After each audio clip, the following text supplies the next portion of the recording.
Primeira carta do apóstolo João, capítulo 4, versículo 13 a 16. Diz assim a palavra de Deus: Nisto conhecemos que estamos nele, e ele em nós, pois que nos deu do seu Espírito. E vimos e testificamos que o Pai enviou seu Filho para Salvador do mundo. Qualquer que confessar que Jesus é o Filho de Deus, Deus está nele e ele em Deus. E nós conhecemos e cremos no amor que Deus nos tem. Deus é amor, e quem está em amor está em Deus e Deus nele. Amém, queridos? Feche seus olhos. Pai, essa é a tua santa palavra, palavra de Deus, palavra inspirada, Senhor. Precisamos ouvir a tua voz nessa noite. Fala conosco, mexe com a nossa estrutura, Pai. Revela-se a cada um de nós, em nome de Jesus. Amém. Os irmãos podem sentar-se. Queridos, a palavra conhecer é uma das prediletas do apóstolo João. Só nessa carta ele menciona essa palavra conhecer por mais de 20 vezes. E menciona a palavra conhecer de propósito. Tinha um objetivo, tinha uma meta, tinha um alvo. Isso porque a seita dos gnósticos tinham essa palavra conhecer como uma das favoritas deles. Os gnósticos foi uma seita herética terrível que quase destruiu a igreja em seus primórdios. Eles diziam ter a plenitude do verdadeiro conhecimento de Deus. Só que esse conhecimento que eles alegavam ter era um conhecimento teórico, um conhecimento abstrato, um conhecimento místico, um conhecimento sem frutos. Não era um conhecimento prático, nem muito menos verdadeiro. Esse era um conhecimento que negava a humanidade de Jesus Cristo, era um suposto conhecimento que rejeitava a pessoa do Espírito Santo e distorcia o caráter de Deus, o Pai. Agora, o verdadeiro cristão, ele conhece a Deus. Amém? O verdadeiro cristão, ele conhece a Deus. Ele permanece em Cristo e ele é habitado pela pessoa do Espírito Santo. E é disso que os versículos 13 e 14 falam. Novamente, deixe sua Bíblia aberta. 1 João 4, 13 e 14. Nisto conhecemos que estamos nele, ou seja, em Deus Pai, e ele em nós, pois que nos deu do seu Espírito, ou seja, nos deu o Espírito Santo. E vimos e testificamos que o Pai enviou seu Filho para Salvador do mundo.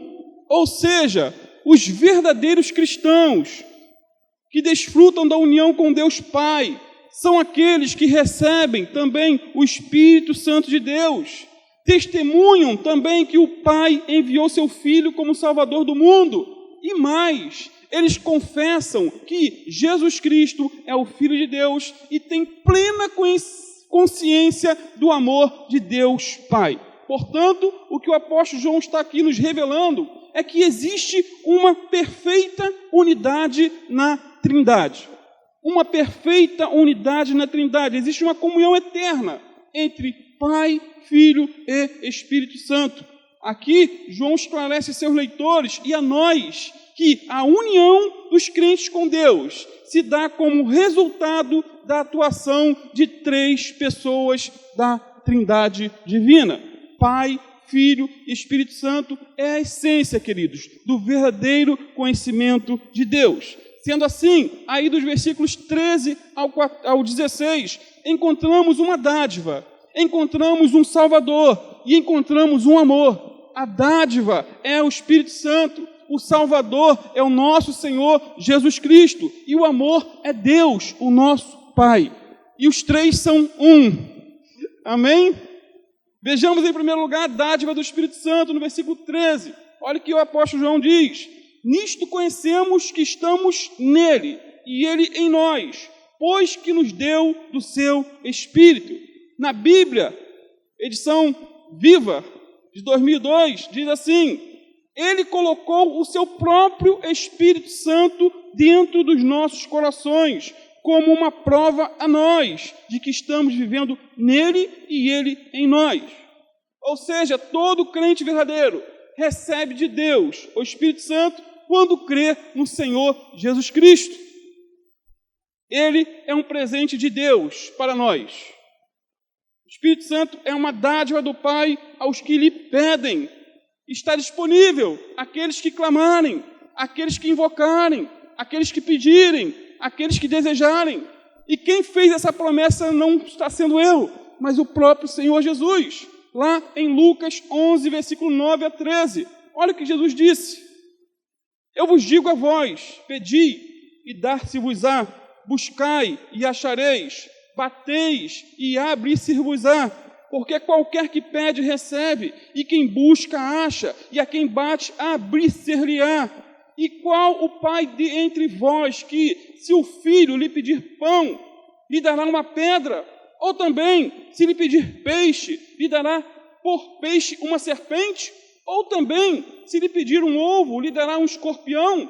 Pois se vós, sendo maus, sabeis dar boas dádivas aos vossos filhos, quanto mais o Pai dará o Espírito Santo àqueles que lhe pedirem? Deus está disposto a nos dar, dia após dia, mais da presença do Espírito Santo. Numa época em que se pede a Deus tantas coisas materiais, né? Jesus nos aconselha a pedir o que é essencial.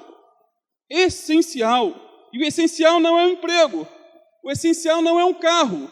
O essencial não é uma casa. O essencial não é um casamento ou um namorado. O essencial é a presença do Espírito Santo em nós. Amém? No meio cristão, muitos dizem que esse presente, o Espírito Santo, ele veio para substituir o Senhor Jesus Cristo. Mas não é essa a realidade. A grande verdade é que o Espírito Santo veio para fazer com que Jesus seja o mais real possível para nós. Isso porque o Espírito Santo, ele é o outro Consolador, prometido pelo próprio Senhor Jesus, lá em João 14, 16 e 17, que diz assim: E eu rogarei ao Pai, e Ele vos dará outro Consolador, para que fique convosco para sempre, o Espírito de verdade, que o mundo não pode receber, porque não vê nem o conhece, mas vós o conheceis, porque habita convosco e estará em vós. Irmãos, a palavra Consolador no grego é Paracleto, e significa alguém chamado ou convocado para estar ao lado para ajudar. O Paracleto, no contexto do Novo Testamento, seria um assistente jurídico. O Paracleto, no contexto do Novo Testamento, seria alguém que ajudava outra pessoa num tribunal, como advogado, como uma testemunha ou como um representante. Ficava ao lado para falar no lugar do outro que não sabia falar, não sabia se defender. Da mesma maneira, quando estamos em dificuldades e precisamos de assistência, o Espírito Santo se coloca ao nosso lado, ou melhor, ele está dentro de nós e nos ajuda, nos conforta, nos consola e pleiteia as nossas causas junto ao trono da graça. Irmãos, o Espírito Santo é o mestre dos mestres, ele é o professor dos professores, ele é o ajudador dos ajudadores, ele é o nosso grande intercessor. Romanos 8, 26 e 27 diz que da mesma maneira também o Espírito Santo ajuda as nossas fraquezas, porque não sabemos o que havemos de pedir, como convém, mas o mesmo Espírito intercede por nós com gemidos inexprimíveis. E aquele que examina os corações sabe qual é a intenção do Espírito, e é ele que, segundo Deus, intercede pelos santos. Temos um intercessor. Jesus é o intercessor à destra do Pai, o Espírito Santo é o intercessor no nosso interior e junto ao trono da glória. E mais, a Bíblia descreve o Espírito Santo com alguns símbolos interessantes. São muitos, mas eu vou destacar somente 3. A Bíblia faz simbologias do Espírito Santo com o fogo, com a água e com a pomba. Como fogo, o Espírito Santo traz a ideia de pureza. poder, luz, calor. Na Bíblia, o Espírito Santo se revelou muitas vezes através do fogo. A coluna de fogo que guiou o povo de Israel no deserto simbolizava o Espírito Santo. O fogo do altar, que deveria estar sempre aceso, nunca poderia ser apagado, simboliza o Espírito Santo. E, aliás, quem colocou o primeiro fogo no altar foi o Espírito Santo. E nós temos que manter esse fogo constantemente. No Pentecostes, o Espírito Santo desceu sobre os discípulos com línguas como que de fogo. Atos 2. E como precisamos desse batismo, do batismo com o Espírito Santo. A Bíblia diz que Jesus é aquele que batiza com o Espírito Santo e com fogo. O general William Booth, fundador do Exército da Salvação, ele costumava dizer para o seu povo que a tendência do fogo é apagar-se. Portanto, dizia ele, vigiem o fogo no altar do seu coração. Não deixe que se apague, porque depois para acender é complicado.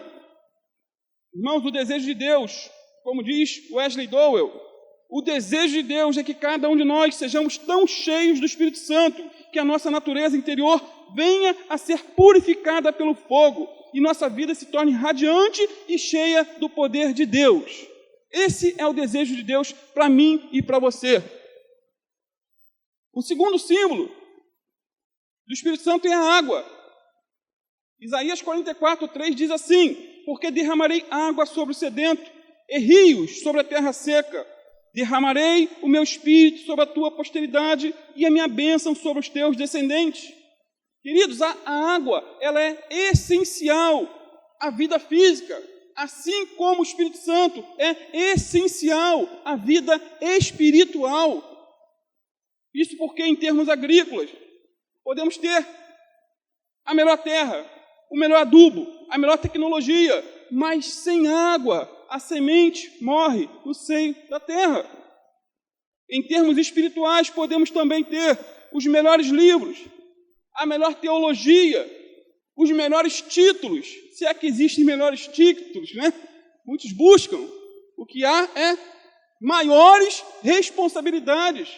Mas podemos ter tudo isso, mas sem a presença do Espírito Santo, nossas palavras são levadas pelo vento e a nossa fé morre à semelhança da semente no interior da terra.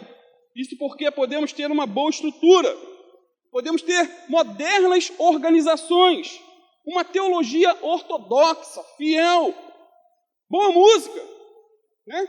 Bom louvor, mas se o Espírito Santo não for derramado, a vida não brotará em toda a sua plenitude. Temos também a pomba como símbolo do Espírito Santo, e esse é um dos símbolos mais lindos, ao meu ver.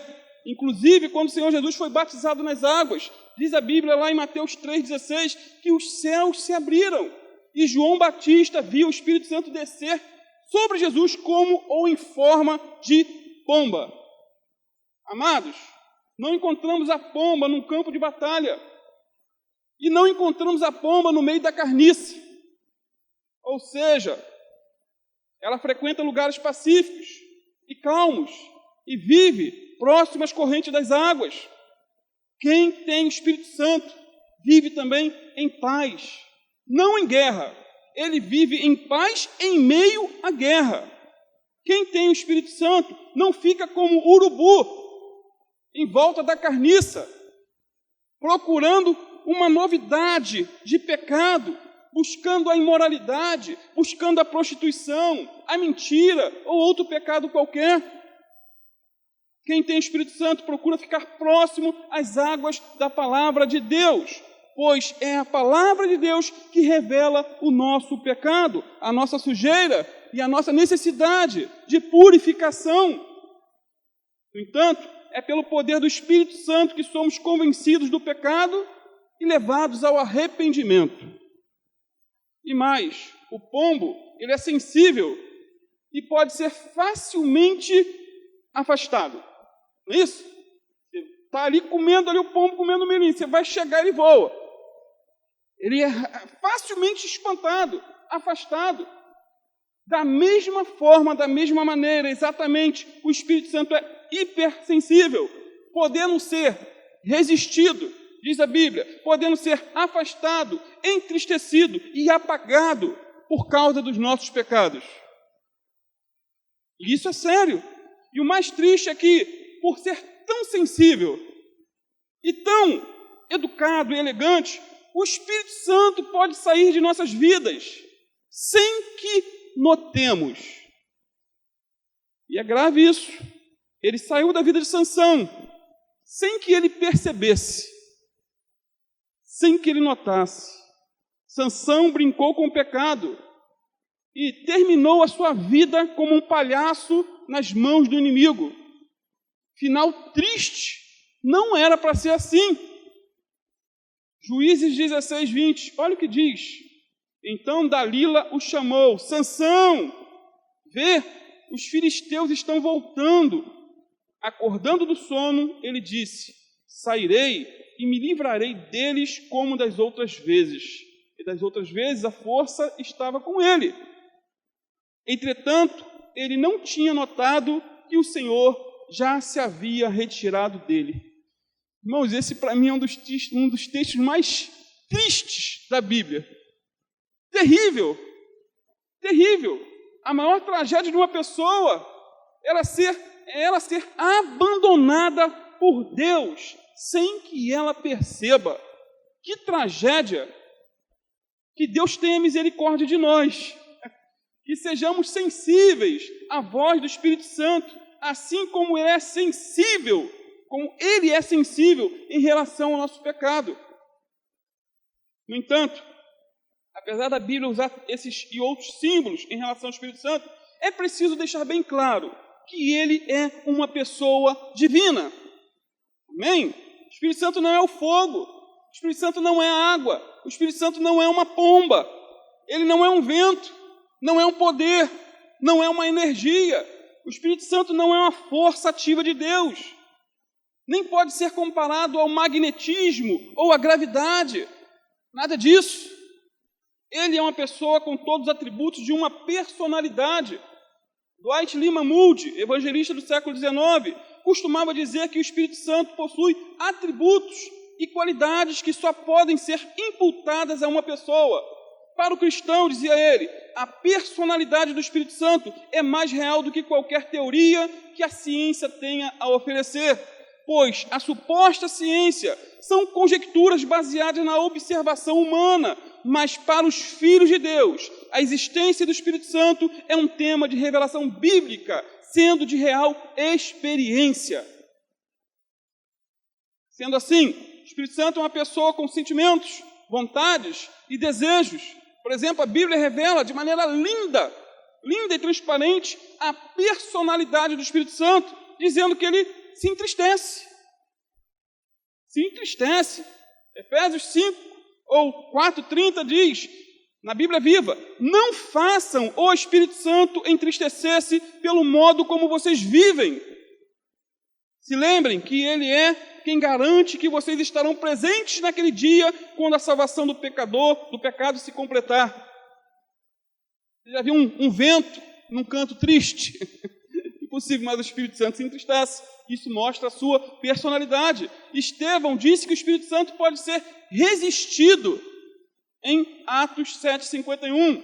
Em Atos 5,31, vemos ainda que se pode mentir ao Espírito Santo, como foi no caso de Ananias e Safira, e morreram dentro da igreja. Que culto triste foi aquele, hein? 2 mortos.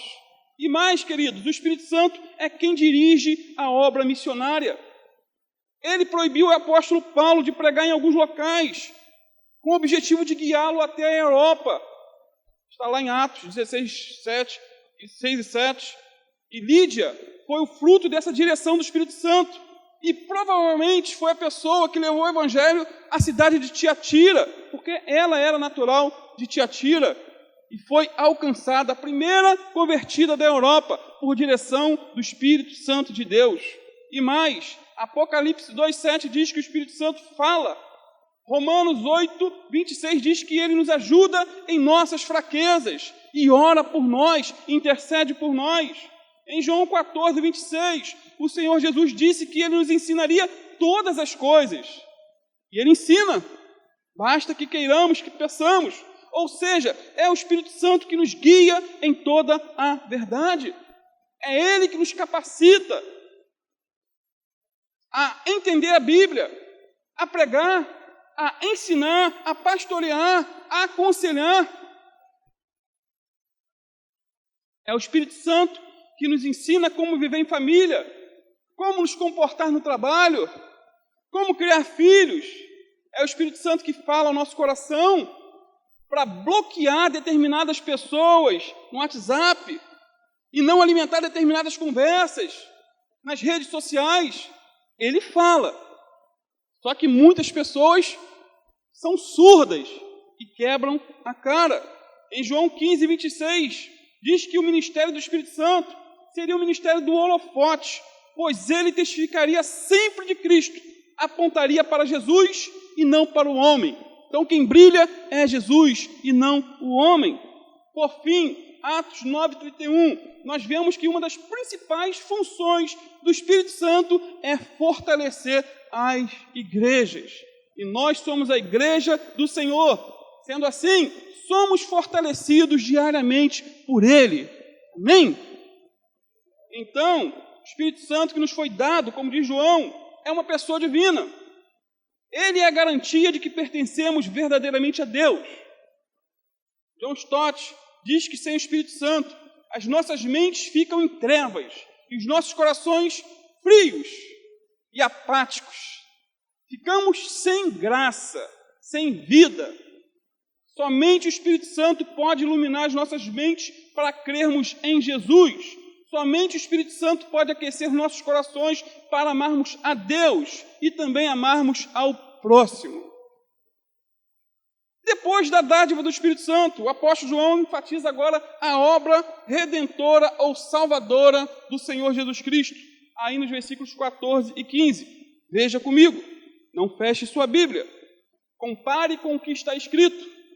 Diz assim o apóstolo João: e vimos e testificamos que o Pai enviou seu Filho para ser o Salvador do mundo.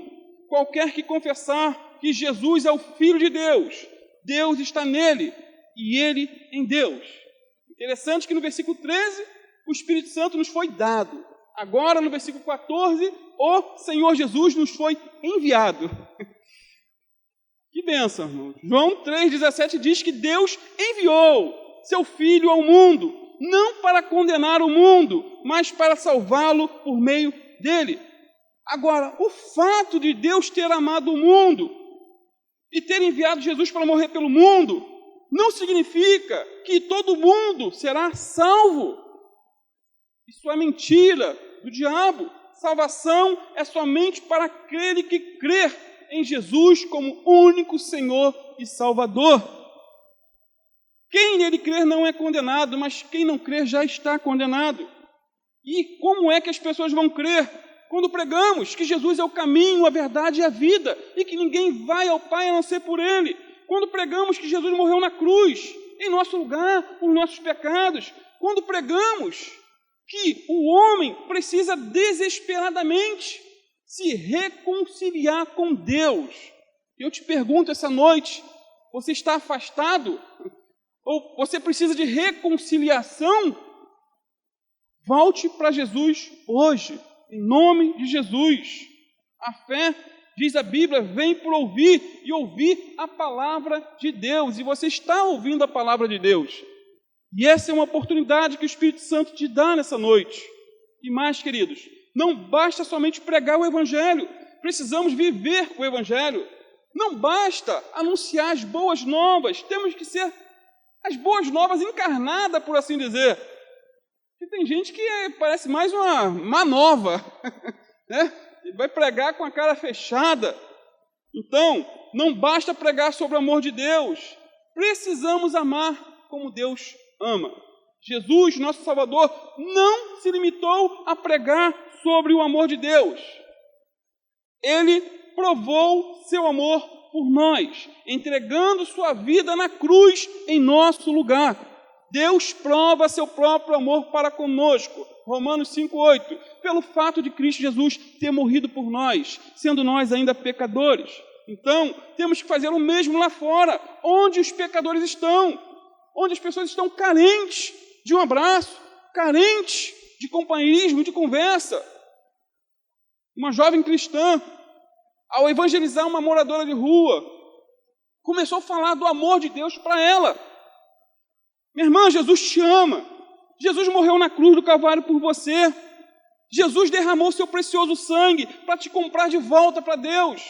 Mas todas as palavras que aquela jovem dizia para aquela senhora, moradora de rua, entravam no ouvido e saía no outro.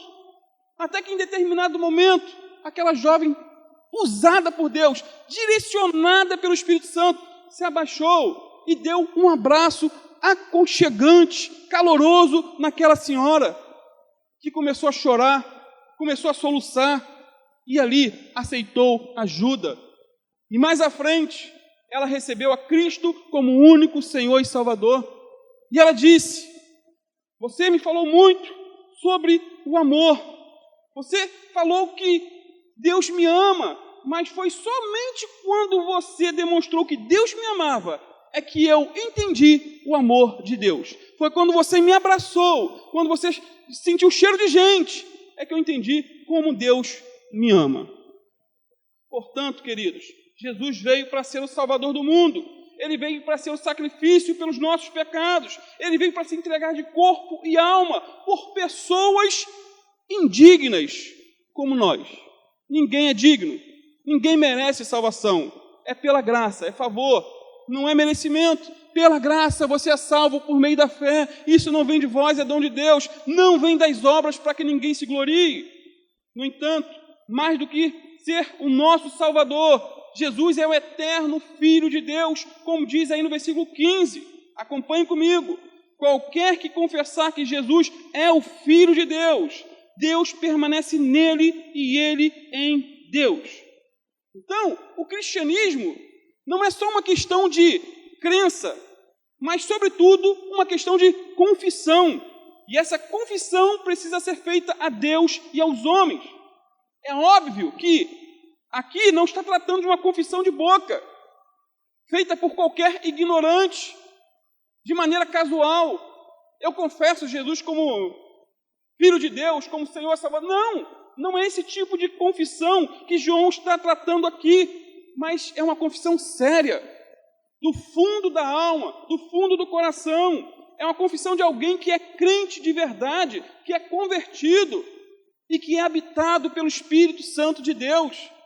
Essa é a mesma confissão que está lá em Romanos 10, 9 e 10, quando o apóstolo Paulo diz: se com a tua boca confessares ao Senhor Jesus e em teu coração creres que Deus o ressuscitou dentre os mortos, serás salvo, visto que com o coração se crê para a justiça e com a boca se faz confissão para a salvação. Então, boca e confissão estão inseparavelmente conectados. É preciso crer com o coração e confessar com a boca. E mais, queridos, confessar que Jesus é o Filho de Deus é o mesmo que reconhecer e confessar que Ele é o Senhor, que Ele é Deus.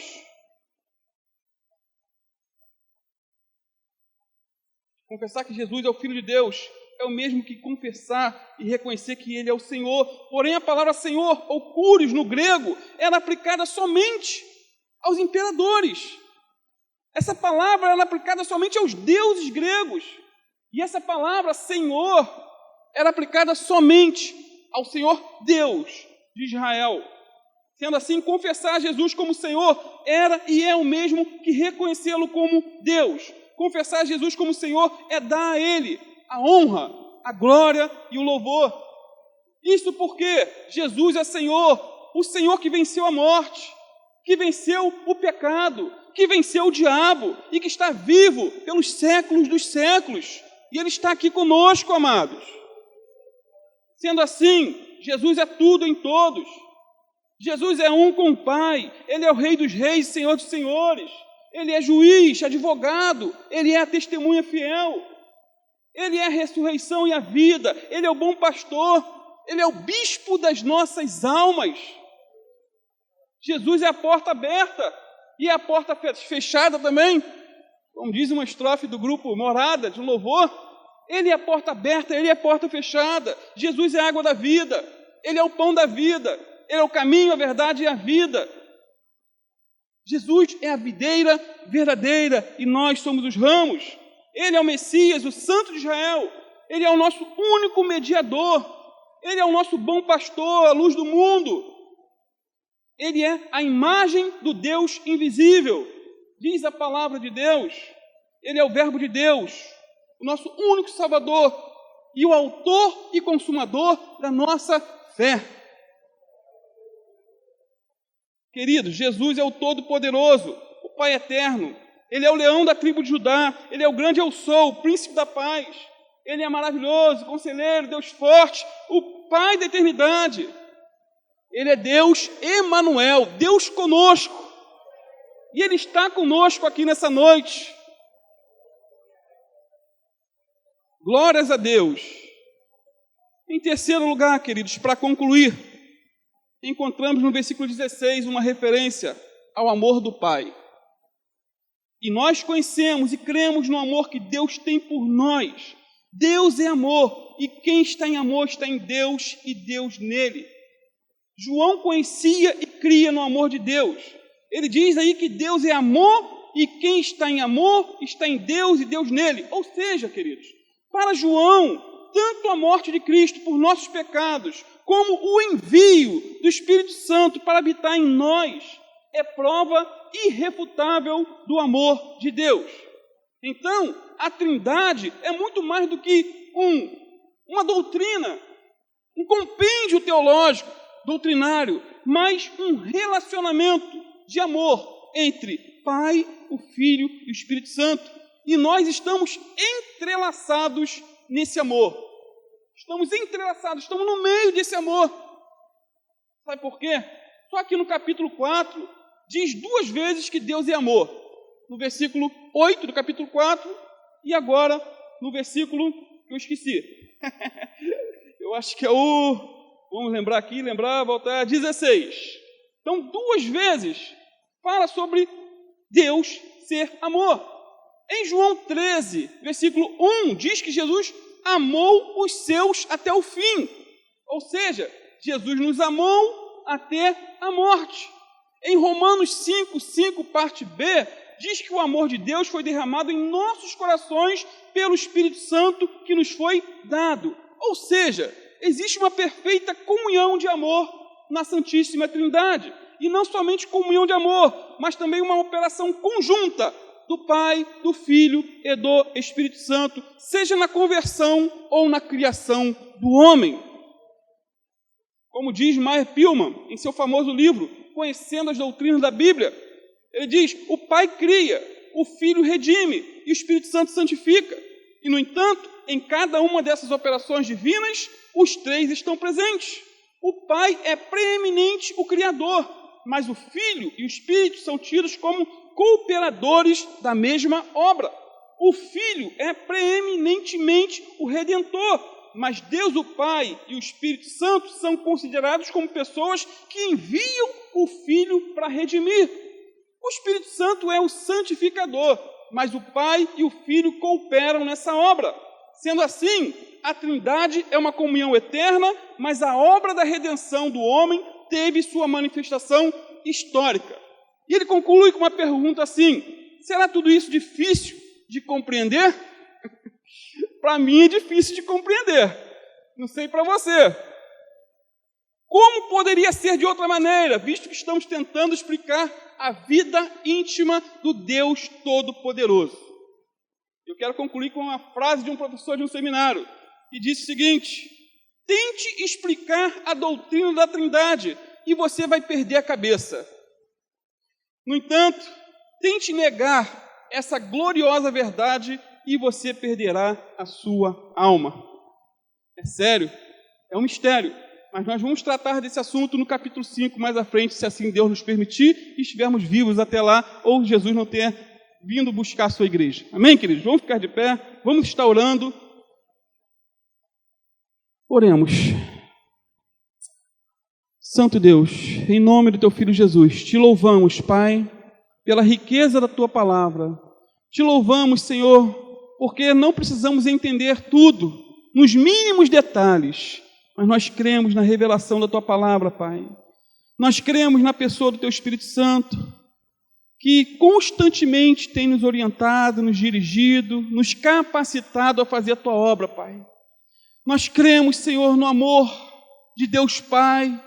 Nós cremos, Senhor, no amor do Deus Filho, ao ponto de ter morrido naquela rude cruz por cada um de nós, Senhor. Graças te damos, ó Deus, por tão grande amor para pessoas tão indignas, Senhor, tão vacilantes, Pai. Deus, tenha misericórdia de nós, Senhor. Conserta os nossos caminhos, Senhor. Nos coloca no centro da Tua vontade, Pai.